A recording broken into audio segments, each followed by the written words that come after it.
Hello viewers, my name is Adam. Yeah, I'm Aaron. This is Sticky Media Productions. Bring you another movie review. So guys, we went out here and we watched Shang Chi. The Legend of the Ten Rings. For the most part, I didn't really know how I was gonna really go into this film. I wasn't really like out here trying to anticipate for it, but I definitely did want to root for it, considering that this was a unique a unique step forward for Marvel and superhero movies going forward with with representation. Specifically, this one was supposed to be catering towards the Asian, specifically Asian American, community. They try to make this slowly try to promote this as the next Black Panther, but it really can't do that because it's a very specific audience it's trying to cater towards. And I feel as though when you think about that particular situation, it's really the audience that really builds momentum for that. And with the situation when it comes with Black Panther, that was something that the entirety of the Black community has been very vocal and very proud in embracing. And it was a global event. Yeah, exactly. It was we really surrounded around that film. Yes, not necessarily the same case when you're looking at a character like Shang Chi. So the movie, anyway, follows the titular character, and who ventures off into America at a young age to flee his villainous father's child abuse all day organization known as Ten Rings, an organization that debuted in the very, very, very, very first MCU outing, the first Iron Man movie. And we know how well that really worked out the first time around. It wasn't really done in the way it really supposed to. They really skirted around it, mostly because that particular character does have some unique baggage around it in general. Considering it's mostly dealing towards a more let's just put it out there, it was very more racist and it was very stereotypical, very of the times where it came out. Exactly. But when the main antagonist kind of sort of made its introduction back in Iron Man 3, was completely not real to see because it was a complete reimagining, and it was a complete joke to the point that in this film they try to make amends. Which we'll get to that later. Characters. For the most part, the execution of this origin story, like they're doing very far in between with these origin stories now, since they're mostly doing ensemble pieces. It feels like this is a very unique addition to the MCU, mainly for that highly inspired by a lot of martial arts or wushu films. Usually you'll see back over in China's film market. And for that particular, just looking at it from that front, it actually kind of works because this is probably some of the best choreography I've seen in the MCU, at least in general. Like more of that when we get to production, but still it's within that origin story framework that the MCU is known for. The characters. So the main character, Shang-Chi, played by Simu Liu. A decent guy. Up and coming actor. Yeah, and for the most part, he does his job. I'm able to follow him, but I guess the biggest setback is that it's so one note. In the case that I just don't see him being uniquely attributed to this actor and this performance.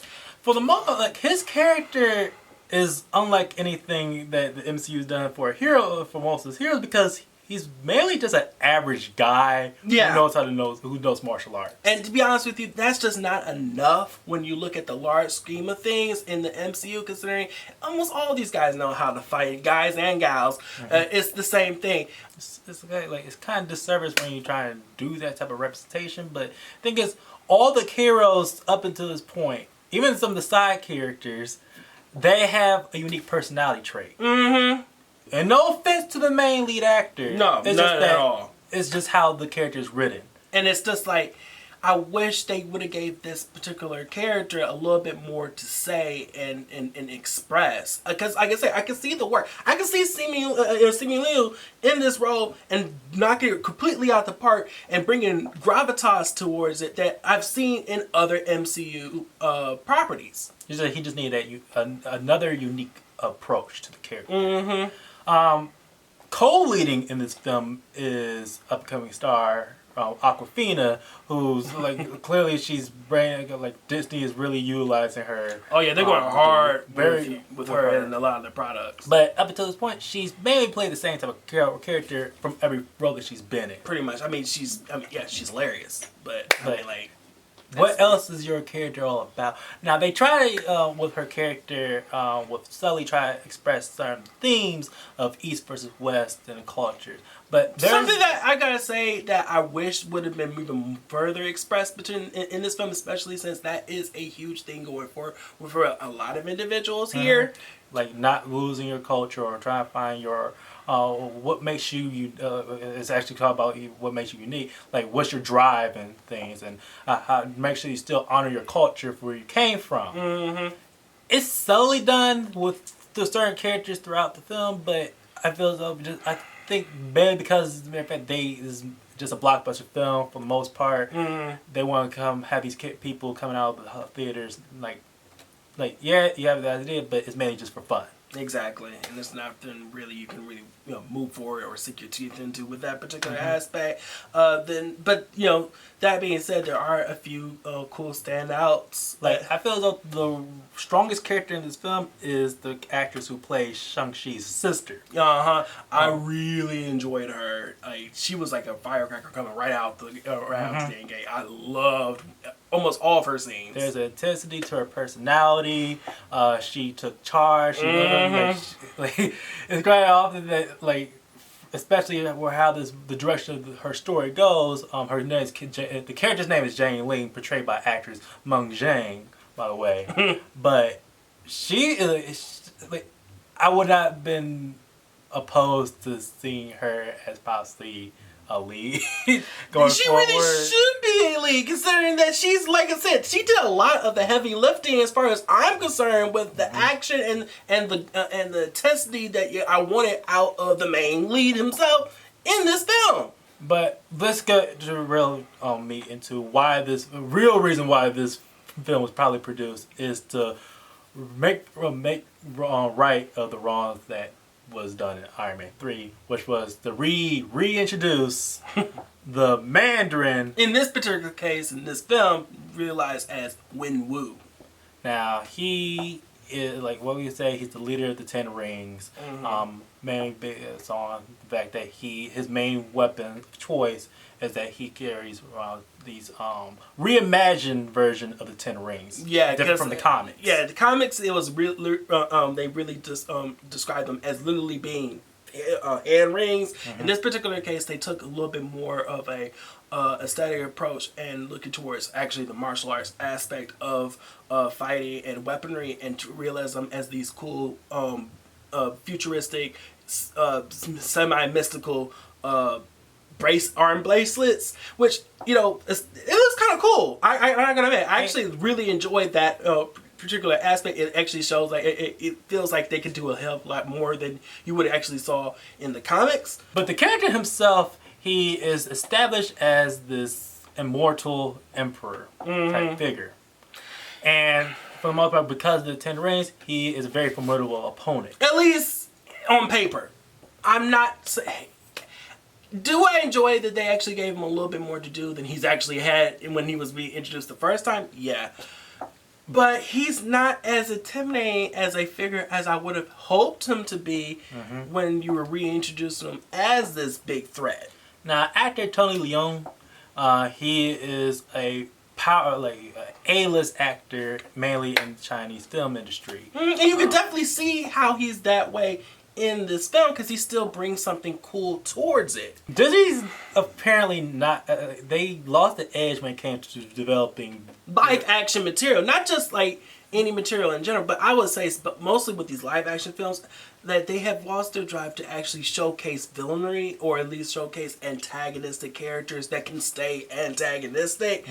It's like as if they don't want to necessarily go right out of their way to showcase somebody as being the bad guy. They always want to give these individuals, which is cool. You don't always want to make somebody one note as if that's all they do. But they had charismatic animated villains that stand the test of time.